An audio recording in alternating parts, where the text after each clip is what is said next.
Olá, tudo bem? Eu sou Michelson Borges, estou aqui em Governador Celso Ramos, Santa Catarina, realizando uma semana de pregações, de palestras criacionistas. E nessa semana eu conheci a Gabriela Motim.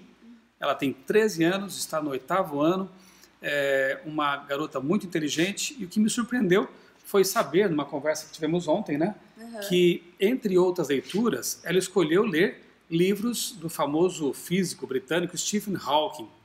Ela leu O Universo de uma Casca de Nós, leu Uma Breve História do Tempo e Buracos Negros. Isso. E isso me fez lembrar da minha adolescência. Eu li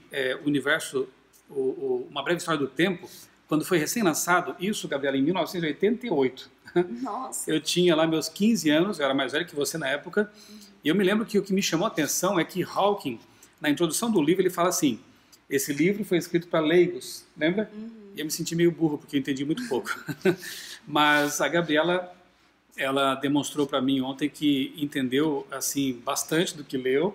Ela gosta muito de astronomia, de cosmologia, e o legal é que ela conseguiu comparar essas leituras com livros, ou pelo menos um livro que ela já leu, da Casa Publicadora Brasileira, que é o Além da Imaginação, um livro criacionista, e ela pôde então fazer algumas comparações. E nesse vídeo, nessa entrevista, você vai conhecer um pouquinho dela e o que a levou a buscar esse conhecimento.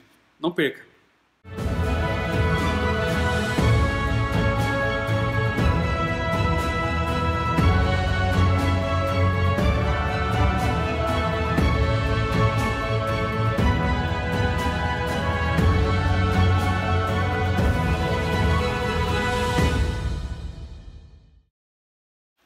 Então, como eu disse a você, a Gabriela é uma leitora voraz e ela gosta muito de astronomia, de cosmologia e outros assuntos.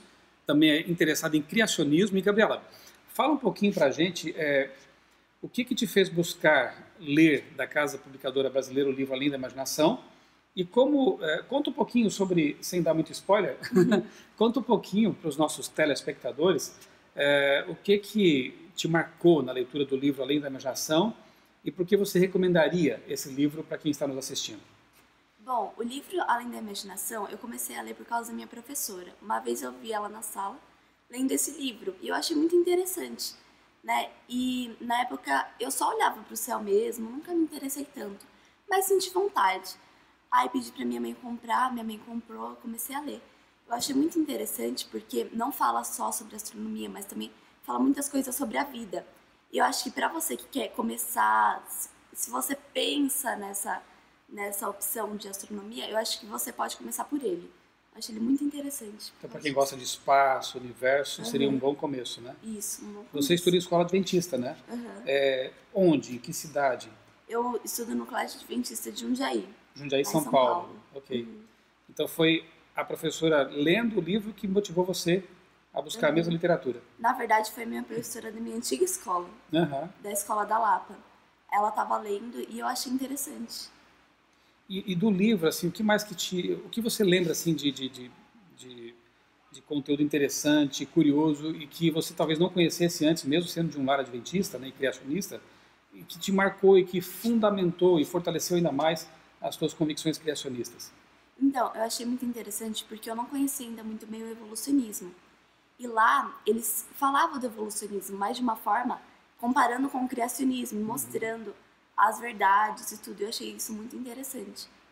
Uma coisa legal que é bom a gente destacar aqui, e você como é conhecedora, né, da Escola Adventista, é que a Escola Adventista e os livros, né, da Casa Publicadora Brasileira, eles têm como princípio justamente isso que ela falou, né, estabelecer comparações. Eu não tive a alegria que você teve de estudar em escola adventista, né, porque eu me tornei criacionista e adventista já quando estava indo para a universidade praticamente, né? Então eu sempre estudei em escolas públicas desde a minha infância. A universidade também foi uma federal e uma coisa que me deixou assim bastante chateado, né, ao longo desses anos foi perceber, Gabriela, que eu tive uma educação unilateral. Eu estudei química no ensino médio e nunca nenhum professor chegou a falar sobre uma possibilidade que fosse de se questionar o evolucionismo, né, em bases científicas.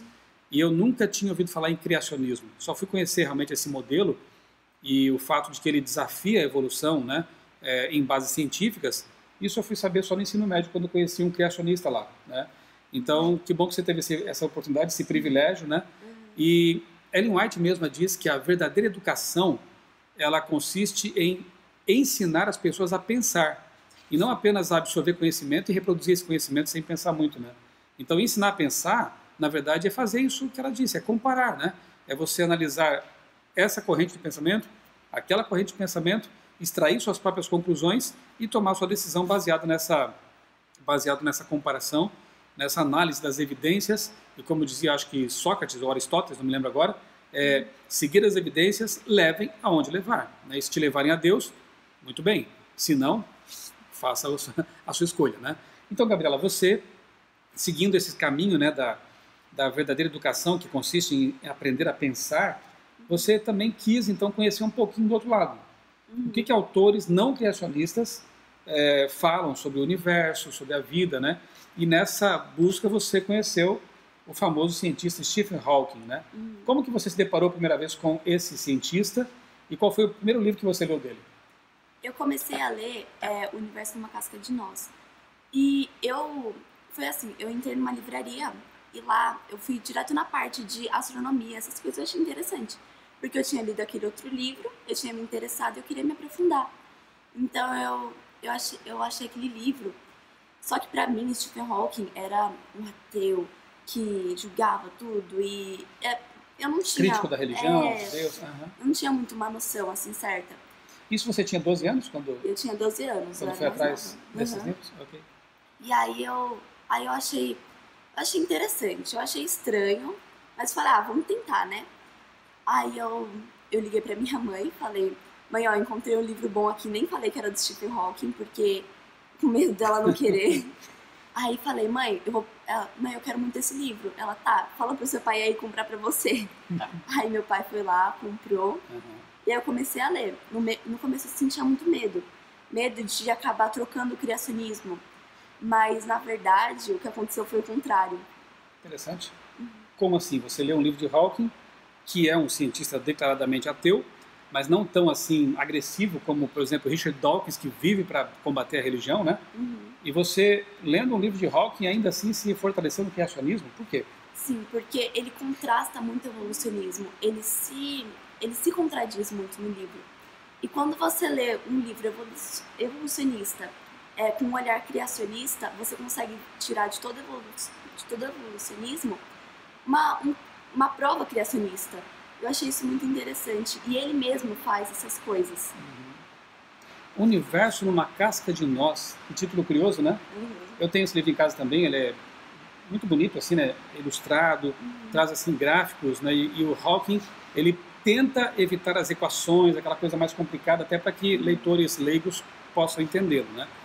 Por que tem esse título, o livro? E o que você achou de mais interessante no Universo numa Casca de Nós? Ele disse que, assim, no livro ele fala que a gente é meio que nada no meio desse universo. E que, na verdade, o que a gente vê pelas imagens do Hubble, na verdade, é só um pontinho no meio de tudo que a gente vive. Por isso, o universo é uma casca de nós. O Hubble, para quem não sabe, é aquele telescópio espacial, né, que ainda está funcionando, né, milagrosamente, e que nos forneceu tanta informação sobre o universo, fotos maravilhosas, né, de nebulosas, galáxias, né? E Hawking realmente ele apresenta ali algumas fotos e informações vindas do telescópio espacial Hubble, que homenageia um grande astrônomo também, né? Edwin Hubble. Bom, então o universo realmente... Outra coisa interessante em Hawking é que ele acaba nos fazendo refletir sobre a grandeza do universo, né? Ele fala sobre multiversos, né? Dimensões, né? E buracos negros. Aliás, buracos negros, né? O que você aprendeu desse livro aí? Você também leu Buracos Negros, né? Que na verdade é uma coletânea de entrevistas, né? Fala um pouquinho sobre esse livro. Esse livro é mais uma revisão dos outros livros. Ele fala um pouquinho de cada coisa, porque em cada livro dele, ele trata mais ou menos pelos os mesmos assuntos. E nesse livro é como se fosse uma revisão. Só que ele conta mais ou menos a história da descoberta dos buracos negros, das descobertas dele em relação a esse tema. Na leitura desses livros, você encontrou alguma coisa assim, tipo Hawking combatendo energicamente a existência de Deus? Ou você falou que encontrou algumas contradições, né? Poderia mencionar algumas delas? E como que você entende assim, o posicionamento de Stephen Hawking em relação a Deus mesmo? Então, Stephen Hawking, nos livros dele, ele não defende especificamente um lado. Ele sempre faz, não uma comparação, porque ele é ateu, Mas você vê que ele tenta manter o seu status, né? Mas do mesmo jeito ele acaba se entregando ao criacionismo. Tem uma parte do livro, Uma Breve História do Tempo, onde ele está falando sobre as bordas do universo, começo e fim, e falando, né, sobre aquelas pessoas que acreditam que o universo não teve nem início nem fim. E ele diz assim, que é impossível que o universo não tenha nem começo nem fim. E ele diz assim, se há começo, há um criador. E aí ele fala também, cita outras coisas, que eu não lembro muito bem de cabeça, mas ao todo é isso. E eu achei isso muito interessante, muito impressionante, porque um cientista ateu está falando isso, eu acho. Me chamou a atenção também, me lembro quando li Uma Breve História do Tempo, né, que foi o primeiro livro, né? Bom, para quem não sabe, realmente é louvável esse homem escrever um livro, porque ele tem uma doença degenerativa, né, neurodegenerativa. Ele vive numa cadeira de rodas e hoje ele só consegue mover realmente os olhos, né? Um tempo atrás ele conseguia mover ainda alguns dedos. Imagine você digitar um livro usando apenas alguns dedos. Acho que na época talvez 2 ou 3, né? E hoje apenas piscando, selecionando na tela de um computador palavras para montar frases. Então realmente é um esforço titânico, né? Escrever um livro nessas condições. Mas o que me chamou a atenção também foi esse ponto, né? Que Hawking, assim como outros grandes cientistas, ele coloca o universo como tendo um princípio. Ele não questiona esse ponto, né? O universo não é eterno. E se teve um começo, tem que ter uma causa, né? Embora eles evitem chegar muito perto dessa questão, porque talvez tenham que concluir ou afirmar quem é essa causa ou o que é essa causa, eles não conseguem evitar o fato de que o universo teve uma causa. E se teve uma causa, tem que ter, ou melhor, teve um princípio, teve um começo. Se teve um começo, tem que ter uma causa. Que causa é essa, né? Eles chamam de Big Bang, ou a singularidade, né? Que eles falam, que na verdade é uma outra palavra para milagre, né? Porque do nada tudo passar a existir, realmente é uma coisa, é um conceito milagroso, né? Você já leu também Minha Breve História? Ainda não. E Teoria de Tudo? A Teoria de Tudo também não, mas eu assisti o filme. O filme, né? Eu achei muito interessante porque no filme eu conheci, mais ou menos, né, a esposa de Hawking. A Jane Hawking, né? Ela mesma. E eu achei interessante porque quando ele escreveu Uma Breve História do Tempo, ele ainda estava casado com ela. E você vê que ele fala muito, muito, muito mais sobre o criacionismo em Uma Breve História do Tempo. E a mulher dele era anglicana. Sim. E eu acho muito interessante isso, porque eu acho que Ellen White fala que a mulher é titular, né? A Bíblia também fala. Então eu te recomendo, Gabriela, e para você que está nos assistindo, o livro Minha Breve História. É uma autobiografia dele, embora ele fale mais de ciência, é um livro curto, breve, né? Mas ele revela algumas coisas interessantes. Por exemplo, ele menciona ali que quando ele era criança, juntamente com a sua irmã, eu acho, eles foram colocados sob responsabilidade de um tutor. O pai era médico, muito ocupado, a mãe também, né? E aí um tutor começou a educá-los na Inglaterra. E ali eles foram obrigados a copiar longos trechos da Bíblia King James, que é uma versão em inglês muito antigo, né? Mas que preserva, né, a cultura inglesa, enfim. E eles eram obrigados a copiar trechos e trechos daquele inglês assim difícil, pesado.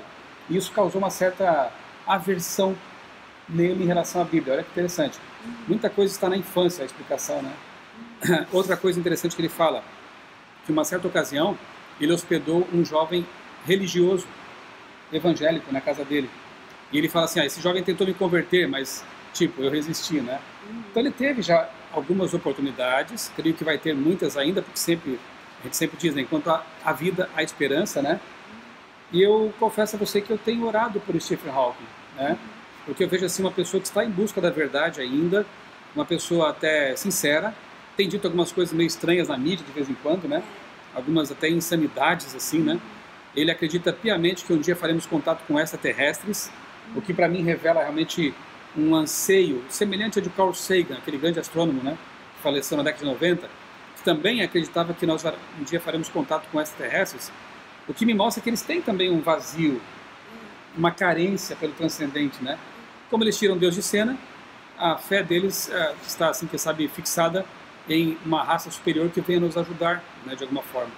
Em Um Universo em uma Casca de Nós, ele cita que, para ele, os alienígenas não são verdes, cabeçudos, como a gente vê nos filmes, mas são como pessoas mesmo.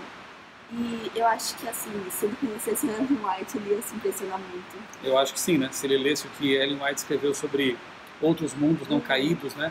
Aliás, se ele soubesse o que nos aguarda como cristãos que creem na Bíblia, né? Uma realidade maravilhosa na Nova Terra, o universo estará aberto ao nosso entendimento, à nossa pesquisa. Eu creio, Gabriela, que nós poderemos viajar pelas galáxias, né? Porque o pecado é que nos limitou a este mundo. Mas uma vez eliminada essa limitação, eu creio que nós teremos acesso a tanta coisa maravilhosa, né? E eu acho também, Gabriela, que é assim bastante arriscado você apostar, como usar uma linguagem de jogo aqui, né?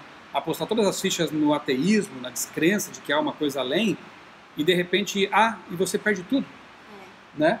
Então eu creio que é muito mais lógico apostar as fichas todas que temos na possibilidade que é elevada, no mínimo 50%, elevada de que haja uma vida após a morte, de que haja uma existência infinita, imortal, né, pós volta de Jesus, porque se houver, eu estou me preparando para isso. E se houver, não haverá mais limites para a nossa pesquisa, para o nosso entendimento. Tenho certeza que você vai ler ótimos livros lá, com a nossa mente ampliada, então a gente vai reter muito mais conhecimentos. E, Gabriela, finalmente aqui um conselho que você dá. A gente vive num país que, segundo pesquisas, infelizmente lê muito pouco, né? E assim, há pessoas que talvez passem uma vida inteira e leiam uma meia dúzia de livros, quando muito, né? E você, pelo jeito, assim como eu, uma devoradora de livros, né? Que conselho você daria para um adolescente, para um jovem que está nos assistindo, que de repente não gosta muito de leitura, para estimulá-lo a ler bons livros? A primeira dica, eu acho que você tem que encontrar o seu tipo de livro. Antes, eu não gostava de ler, eu não lia de jeito nenhum. Verdade. Sério, minha mãe me dava diversos livros da CPB, livros ótimos, de história, e eu não conseguia ler. Eu tentava, e até a metade. Só quando eu chegava na metade, eu jogava o livro pro lado, eu não conseguia mesmo ler.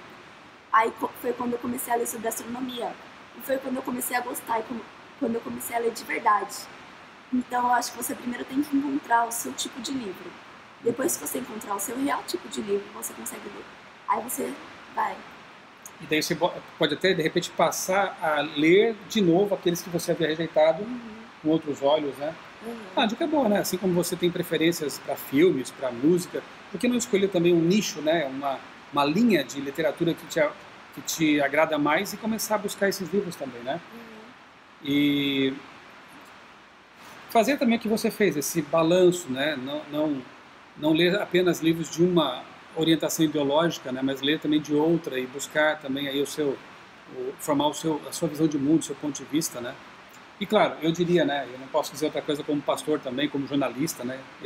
Adventista, fazer da Bíblia, né? O livro de cabeceira.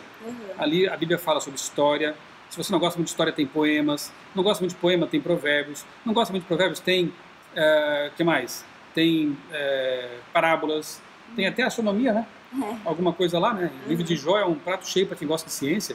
Então, assim, Deus, ele foi tão bondoso que ele colocou vários estilos literários na Bíblia, porque um ou outro vai agradar alguém, né? Então, estude a Bíblia, eu tenho certeza que você vai gostar, e ela vai ampliar também a sua visão de mundo. Lembre-se de que, e você sabe disso, né, Gabriela, que grandes astrônomos do passado, como Galileu Galilei, Isaac Newton, Copérnico, eram criacionistas. Acreditavam piamente na Bíblia como a verdade revelada de Deus, e eles fundaram o método científico, né? Stephen Hawking não teria emprego hoje se não fosse Isaac Newton, né? Aliás, o Hawking, ele ocupou a cadeira lucasiana, né? Eu acho que é. Que era de Newton, né? Eu acho muito engraçado que no livro dele ele fala assim, hoje eu ocupo a cadeira de Newton, é claro, com rodas e controles, mas eu ocupo. Senso de humor, né? Né? Então, assim, é quase um paradoxo, né? A cadeira que foi fundada por Isaac Newton, um cientista cristão, criacionista, estudioso de Daniel, Apocalipse, da Bíblia, e agora ocupada por um cientista que se diz ateu, né? Que aparentemente ignora a Bíblia, né? Enfim. Mas quem sabe ele ainda um dia não reconheça o Deus de Isaac Newton também, né? Ao contemplar as estrelas, até porque o Salmo 19 diz, né? Olhando para os céus, nós podemos ver a glória de Deus, né? Gabriela, obrigado pela entrevista. Foi um prazer. Por esse estímulo que você deu aos nossos aqui telespectadores, né, que seguem o nosso canal, e que muitos jovens sigam o teu exemplo, de pesquisar, de ler, de buscar o conhecimento. Hoje, infelizmente, é uma geração aí tomada pelas telas, né? Não tem nada de mal você... Aliás, você está vendo esse vídeo em uma tela, possivelmente, né? Não há nada de mal você tomar algum tempo para assistir vídeos, para ver alguns aplicativos e jogos, enfim, mas o tempo para leitura meditativa, contemplativa, profunda, não deve ser negligenciado, né, Gabriela? Faz diferença, né? Uma leitura mais superficial e uma leitura em livros ainda. Né? Se aprofundar de verdade é muito bom. E eu tenho uma dica, mais uma dica. Ótimo. Quando você for ler alguma coisa, sempre anote, grife, porque isso vai ficar mais gravado na sua mente. E eu sempre faço isso, eu tenho um caderno onde eu anoto tudo. Legal. Agora me surgiu uma outra curiosidade, eu vou perguntar mais uma coisa. Você falou em grifar o livro, anotar o livro, comprou livros, né? Durante alguns anos recentes, a gente ouviu falar que essas plataformas eletrônicas, né, Kindle, leitura de livros em tablets e celular, iriam superar os livros impressos. Parece que isso não está acontecendo, né? Parece que está havendo uma convivência, na verdade, né, entre aquilo que é digital e aquilo que é analógico, de papel. Você é uma adolescente, representante dessa nova geração. Por que você prefere ainda ler livros em papel? Porque eu acho que você tem um contato maior com aquilo. Você pode grifar, você pode guardar aquilo de uma forma, às vezes por até mais tempo. Você pode ter aquele livro por mais tempo e emprestar ele e mostrar o seu conhecimento, que você achou interessante para as outras pessoas. Eu acho que se você tem um livro no seu celular, se você troca de celular, é difícil passar, né? Tudo aquilo. Ou às vezes você pode até passar, mas todas as coisas não ficam. É até prático para pesquisa, né? Eu tenho no meu celular todos os livros de Ellen White, por exemplo, né? E quando eu quero fazer uma busca de uma citação e tal, é até fácil, né? É um recurso importante, mas eu tenho também os meus livros de papel. Eu gosto, não sei, eu pensava que eu era das antigas, mas é bom ver uma menina assim que também tem esse hábito, né? Eu gosto de ter meu livro na estante, tê-lo sublinhado, né? Eu gosto quando o pastor Ayrton fala assim, ó, só a Bíblia de papel que pode recolher suas lágrimas. Olha que interessante. É uma experiência, é uma relação assim diferenciada. Então, assim, o digital tem o seu lugar, é útil, né? Mas eu creio que não vai superar, não, aquilo que a gente chama de analógico, papel, né? A bateria nunca acaba do livro, né? E tem lá suas vantagens, né? Então, as duas plataformas são muito úteis e não esqueçamos de que a profecia diz que as páginas, né? Elas vão circundar o globo como folhas de outono, né? Quer sejam digitais, quer sejam de papel, a mensagem vai ser levada de qualquer forma, né? Agora sim, Gabriela, muito obrigado, né, pela conversa. Eu fico muito feliz, assim, realmente fico inspirado quando eu vejo representantes da tua geração, como você, que ainda tem gosto pela leitura, pela pesquisa, que tem esse raciocínio assim rápido, essa inteligência cultivada, né? É uma cristã adventista, mas que, no entanto, tem coragem de pesquisar, de buscar o conhecimento, né? Sem que isso abale os fundamentos que ela recebeu no lar, por meio da palavra de Deus. Né? Isso é um alento. E que mais jovens como você despertem e levem avante essa mensagem maravilhosa que nós temos, né? De um Deus Criador. Muito obrigado. Obrigada.